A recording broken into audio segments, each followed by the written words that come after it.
ભરૂચના શ્રીમાળી પોળ ખાતે પાર્શ્વનાથ ભગવાનનો જન્મ કલ્યાણ મહોત્સવ ઉજવવામાં આવ્યો।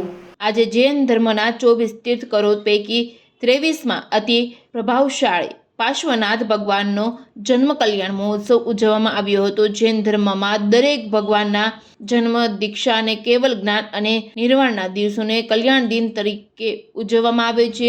જૈન ધર્મના વિવિધ પેટાના પંથોના બધા જ જૈનો પ્રભુ પાર્શ્વનાથમાં શ્રદ્ધા ધરાવે છે। પાર્શ્વનાથના પૂર્વ 10 ભવ અવતારોમાં આ ભગવાનને પોતાના પૂર્વ થયેલા ભગવાનની ખૂબ જ શ્રદ્ધાથી ભક્તિ પૂજા કરી હતી અને તેથી તેમણે પણ તીર્થકરણ પદ પ્રાપ્ત કર્યું હતું। છેલ્લા 10મા ભવનમાં કમઠ આદિથી ઘણા કષ્ટો સહન કરી સિદ્ધ થયા હતા, ત્યારે આજે તેના જન્મ કલ્યાણ મહોત્સવ નિમિત્તે પાર્શ્વનાથ પ્રભુનો પ્રભાવ દિગંત સુધી પ્રસારિત થયો છે। તેઓના નામે સાંપ્રત સમયે શંખેશ્વર, ચિરાવલા, નાગેશ્વર પ્રભાવ તીર્થ સ્થળો છે। તેઓના 1008 નામો છે। ભરૂચના શ્રીમાળી પોળ ખાતે પાર્શ્વનાથ ભગવાનનો જન્મ કલ્યાણ મહોત્સવ ઉજવવામાં આવ્યો હતો। મોટી સંખ્યામાં જૈન ધર્મના શ્રાવક અને શ્રાવિકોએ હાજર રહી ભગવાન પાર્શ્વનાથનું પૂજન અર્ચન કરી દર્શન અને આરતી કરી પોતાના જીવન ધન્ય બનાવ્યું હતું।